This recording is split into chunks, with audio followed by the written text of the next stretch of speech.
Vamos lá, gente, para mais uma aula de citologia, histologia, hematologia e embriologia, comigo, professora Elvia. Então, nessa aula a gente vai abordar os principais aspectos gerais da hematologia. Como assim? A gente vai abordar as principais células que compõem o tecido sanguíneo, bem como qual é o objetivo de se estudar hematologia. Aí vejam só, primeiro nós vamos começar com as células sanguíneas. Quem são as células sanguíneas? São os neutrófilos, eosinófilos, basófilos, linfócitos e monócitos. Aqui nós temos um panorama geral de cada um deles. Os neutrófilos são aquelas células polimorfonucleares com núcleo segmentado, ou seja, o núcleo de um neutrófilo, ele se apresenta todo segmentado, alguns com 4 segmentos, outros com 3 segmentos. O seu citoplasma ele é rico em grânulos, ou seja, por isso que ele pode ser chamado de um granulócito, né? E esses grânulos nada mais são do que enzimas que ajudam, né, essas células no processo, por exemplo, a acumular no processo inflamatório. Elas também são classificadas, né, como células microfagocíticas. Por quê? Porque elas agem nas primeiras etapas dos processos inflamatórios. Aqui a gente tem também o eosinófilo.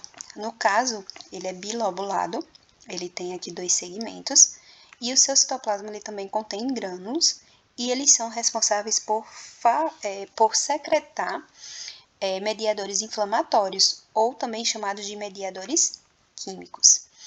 Aqui a gente tem também o basófilo, que ele possui um núcleo volumoso com aparência de S, e o citoplasma ele também é rico em grânulos e eles secretam leucotrienos, ou seja, mediadores inflamatórios ou mediadores químicos. E eles têm função imunomoduladora. Aqui nós temos o monócito, que ele é uma célula, né, do tecido sanguíneo que tem o seu núcleo ele tem um formato em rim ou ferradura, e eles têm também aí eles também fazem parte de um sistema mononuclear fagocitário, ou seja, eles têm a função de macrófagos, ou seja, eles são os macrófagos do tecido sanguíneo. Aqui nós temos os linfócitos, que são aquelas células da segunda linha de defesa do organismo, ou seja, eles fazem parte, né, da defesa imunológica, eles identificam moléculas existentes nos agentes infecciosos e com isso vão induzir a morte, né, das células que estejam infectadas. E eles se apresentam tanto como linfócitos T e como linfócitos B. Os linfócitos B, eles têm uma pequena diferença que é a formação de anticorpos. Aqui nós temos ainda os eritrócitos, ou seja, são células responsáveis por transportar o oxigênio e o gás carbônico, mas se caso houver uma alteração na hemoglobina, que é uma proteína estrutural, as hemácias elas passam a ter um formato diferente, ou seja, esse formato de foice. E aí é o que se apresenta, né, na anemia falciforme. Nós temos ainda as plaquetas, que são células anucleadas que auxiliam na reparação da parede dos vasos sanguíneos, causando o processo de coagulação. Então, elas são extremamente importantes, são fragmentos, né, de megacariócitos, não tem núcleo para ser um fragmento ali mais leve para contribuir para o processo de coagulação. E aí, o que seria de fato a hematologia? Bem, a hematologia nada mais é do que o estudo das células sanguíneas comparado às patologias que possam vir a existir mediante as alterações que acontecem nessas células e que podem ser diagnosticadas através das mesmas. Nós temos ainda a porção, né, líquida, que seria o sangue. Então, o sangue ele é considerado a porção líquida que circula pelo organismo através de um sistema fechado que é denominado sistema circulatório. Ele é constituído tanto de células em suspensão, moléculas e íons, e eles apresentam, propriedades das soluções coloidais. Ele é constituído por duas frações combinadas, sendo 55% plasma e 45% célula. A porção que é acelular ou plasma, cerca de 91% dela é de água, que serve como solvente, e 8% é formado por proteínas, sais e outros constituintes que estão em dissolução. Nós temos ainda aqui a composição do sangue, que aí seria em relação às células que estão em suspensão no plasma, como os glóbulos vermelhos, as hemácias ou eritrócitos, que fazem parte da série vermelha, os glóbulos brancos ou os leucócitos, que fazem parte da série branca. Nós temos ainda as plaquetas, ou também chamadas de trombócitos. O plasma é a porção fluida do sangue que não é coagulado. Ele contém fatores de coagulação, exceto aquele removido pelo coagulante. Ele é formado às custas da ingestão de água, alimentos e da difusão de trocas líquidas entre os vários compartimentos do organismo. O soro é a porção líquida amarelada do sangue que resta após a coagulação e remoção do coágulo. Não contém elementos celulares, nem a maioria dos fatores de coagulação. Aqui a gente tem uma ilustração de como é o sangue, em um tubo, com todas as células suspensas, misturadas, a parte líquida. E aqui, depois de um processo de centrifugação, nós temos aqui o plasma, nós temos a região que seria essa linha branca, os leucócitos, que são a série branca, e a série vermelha aqui seria quem? As hemácias. Então, depois de uma centrifugação, a gente consegue aqui separar nós conseguimos separar aqui o sangue, as porções que nós temos aqui no sangue. Aqui nós temos a hematopoese. Então, o que é hematopoese? Primeiro, hematopoese significa a formação das células do sangue. Então, a gente tem aí alguns estágios, Então, as células, no geral, elas são provenientes das células tronco. As células tronco, elas são células pluripotentes, que são células que conseguem originar diferentes tipos de células. E aí, elas se diferenciam em células multipotentes. O que é isso? São de duas linhagens, a linhagem mieloide e a linhagem linfóide. A linhagem linfóide é aquela que vai dar origem aos linfócitos T. A linhagem mieloide é aquela que vai dar origem às hemácias, megacariócito, monócito, neutrófilo, eosinófilo e basófilo. Mas antes de fato dessas células maturarem, elas passam por alguns estágios, como por exemplo, de célula progenitora, que é uma célula que ela é chamada de CFC, que são células formadoras de colônias. Elas vão se diferenciar em blastos, que aí são células precursoras, como por exemplo o linfoblasto, que forma os linfócitos, mielócito neutrófilo, que forma o neutrófilo, mielócito basófilo, que forma o basófilo, e, por exemplo, aqui o eritroblasto, que forma a hemácia ou o eritrócito. E aí, para que tenha a formação desse eritrócito, por exemplo, que faz parte da série vermelha, nós temos aí a eritropoiese. Então, a primeira célula que ela pode ser identificada como série vermelha é o proeritroblasto. E após o proeritroblasto, tem a linhagem seguinte, que vai ser o eritroblasto basofílico. Após isso, a cada divisão, o núcleo ele vai diminuindo. Quando o núcleo ele some por completo, a gente já tem aí o eritrócito maduro, ou seja, aquela célula anucleada. Pode ser que tenha ainda alguns restos celulares, mas no geral ela vem sem núcleo. Tem ainda a leucopoiese, que aí no caso da leucopoiese tem tanto a linhagem mielocítica quanto a linhagem linfocítica. E aí nesse caso a gente tem aqui a mielopoiese, que vai formar os granulócitos, gerar a produção de granulócitos, como também a produção de monócitos. No caso da linhagem linfocítica, é aquela que vai ter a formação dos linfócitos. A trombocitopoiese é aquela que vai agir na formação das plaquetas, que são fragmentos dos megacariócitos.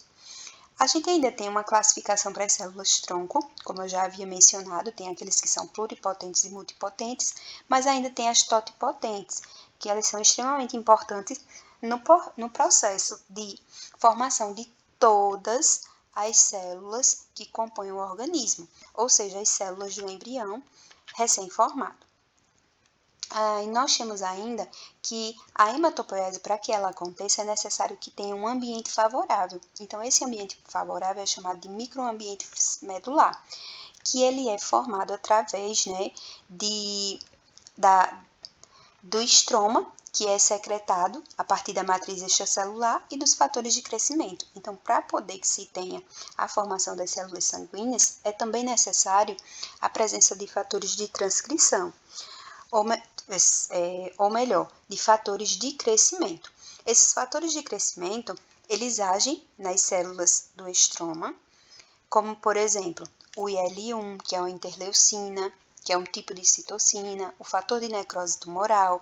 Tem ainda aqui os que agem nas células tronco pluripotentes, como, por exemplo, os fatores de crescimento relacionados à formação de vasos sanguíneos. A gente tem ainda outras interleucinas, como o IL-3 e IL-6, que agem nas células progenitoras multipotentes. A gente tem ainda aqueles fatores de crescimento que vão agir nas células progenitoras que estariam comprometidas. E aqui a gente tem a regulação da hematopoiese pela eritropoietina e pela trombopoietina, ou seja, são fatores que influenciam tanto na produção e regulação dos eritrócitos, como também na formação e regulação de quem? Das plaquetas. No caso da eritropoietina, ela está intimamente relacionada com a sua origem, principalmente nos rins, e na produção dos eritrócitos. Em relação à trombopoietina, ela estará aqui influenciando nos megacariócitos, ou seja, na fragmentação dos mesmos, que vão formar quem? As plaquetas. Aqui nós temos outra imagem que mostra o desenvolvimento das principais linhagens, tendo uma visão geral, mostrando em uma árvore hematopoética. Aqui a gente tem a célula tronco hematopoética, com alto poder de renovação, se diferenciando aqui num progenitor multipotente, que irá se diferenciar em outros tipos celulares. Que aí, nesse caso, a gente teria aqui células Pro-B e Pro-T. Então, são aquelas células que vão originar quem? As células B e as células T. Nesse caso aqui, esse precursor, ele vai formar os neutrófilos, monócitos, eosinófilos e basófilos, que seria a linhagem, nesse caso, mieloide. E aqui a gente teria, a linhagem linfóide. E aqui nós temos também a formação de quem? Dos eritrócitos. Além disso, existem os órgãos, que são chamados de órgãos hematopoéticos, que eles vão funcionar tanto no período intrauterino ou embrionário, no período hepatoesplênico ou fetal e no período medular fetal durante a infância e a vida adulta. Então, nós temos aí alguns órgãos que são responsáveis por produzir as nossas células sanguíneas. Aqui nós temos, por exemplo, aqueles órgãos hematopoéticos fetais, que eles vão aqui desde o saco vitelínico até o fígado. Então, eles formam a célula tronco hematopoética, ela vai se diferenciar num precursor, nesse caso, para a formação, por exemplo, de um macrófago, e aí ele vai ser direcionado para diferentes tecidos. Por exemplo, quando ele chega no cérebro, ele se torna o quê? Ele se torna as células da microglia. Quando ele vai para o fígado, ele se torna as células de Kupffer. Quando ele vai para o pulmão, ele se torna um macrófago alveolar. Quando ele vai para o baço, ele se torna um macrófago sinusoidal. E aí, quando ele permanece aqui no vaso sanguíneo, ele vai ser chamado de monócito, que aí é o que acontece aqui, ó, através da medula óssea. Então, aqui seriam os macrófagos, que são formados a partir dos órgãos hematopoéticos fetais, e aqui seria o macrófago, que é formado através da célula-tronco hematopoética, que tem aí um precursor, né, de uma célula dendrítica, e aí ele evolui para um monoblasto, por conseguinte monócito, e aí ele pode ser ativado quando ele chega na pele, por exemplo, ou em qualquer outro tecido, caso seja necessário a sua presença. Aqui nós temos ainda, né, a formação, nesse caso, das células dendríticas, que são células extremamente importantes, que ela vem de uma linhagem, né, de hematopoese, que acaba tendo a formação aqui através da diferenciação de células tronco, e são células que tiveram como precursor um monócito, e um monócito nada mais é do que uma célula sanguínea, e através da diferenciação desse monócito, ele forma aqui as células dendríticas. As células dendríticas, elas são células que são capazes de induzir a morte de outras células que estejam infectadas, ou elas conseguem se ligar a um agente infeccioso e causar também a sua morte. Nós temos aqui a distribuição dos tecidos linfóides no organismo, que vai desde a região aqui da adenoide, tonsila, a região aqui dos linfonodos, tem também a região de baço, as placas de Peyer, que estão localizadas no intestino delgado. Aqui nós temos também a medula óssea e o timo aqui, que seria esse representado em amarelo. Nós temos ainda, né, em relação a esses órgãos, que eles compõem os órgãos do sistema imune, que eles vão ter a capacidade tanto de amadurecer, diferenciar ou até mesmo proliferar as células de defesa. E nós temos aí que um dos primeiros órgãos a serem formados foi o timo. E é no timo que acontece, por exemplo, a maturação dos linfócitos T. Nós temos ainda aqui a medula óssea, né, que do processo de hematopoese, que ela é extremamente importante, onde a gente observa aqui a célula tronco pluripotente, que vai originar tanto as células mieloides quanto as células linfóides. Então, para cada tipo de célula, a gente vai ter aí uma linhagem diferente, por exemplo, plaquetas, linhagem megacariocítica, monócitos, linhagem monocítica, hemácias, linhagem eritroide, células linfóides, linhagem linfocítica, eosinófilos, basófilos, neutrófilos, com a linhagem granulocítica.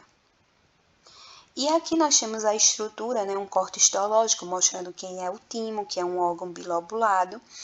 Ele está localizado mais ou menos na região do tórax, e ele aqui, ó, se a gente observar, ele tem uma distribuição tanto contendo vasos sanguíneos, que são extremamente importantes para ter a saída dessas células sanguíneas. Ele tem uma região de córtex, ele tem uma região de medula, e aqui no corte histológico a gente consegue, né, nessa imagem aqui, a gente consegue observar também da mesma forma que na ilustração. Além disso, aqui ele é todo cheio, né, de células que são chamadas de timócitos, que são as células que formam o timo. Nós temos ainda os linfonodos, que são estruturas ovais atravessadas pelos vasos linfáticos, que são extremamente importantes aqui, ó, como zonas, né, de produção aqui de células B. Aqui a gente tem as zonas também de células T, e nós temos ainda a inserção aqui de vasos sanguíneos, que são geralmente aqueles que vão levar essas células que foram recém-produzidas. Nessa imagem aqui, que é o corte histológico, a gente observa, né, aqui nas bordas, os folículos secundários, como centro germinativo, e as zonas de células T e zonas de células B. Ainda nós temos o baço, que eles são extremamente importantes para as células T, como também para as células B. Então, ele tem ali zonas de proliferação dessas células. E se a gente observar, ele parece aqui uma folha, uma folhagem, essa região, onde ela é toda cheia de capilares. Então, todas as células que estão sendo maturadas aqui, ó, no baço, elas vão ser o quê? Levadas através aqui dos vasos sanguíneos. E aí eles vão ser levados para as vias respiratórias, trato intestinal e genitourinárias. E ainda temos os nódulos linfáticos, que são organizações celulares que conseguem aí fazer com que haja dispersão também dessas células T, que são as células T e células B que são produzidas.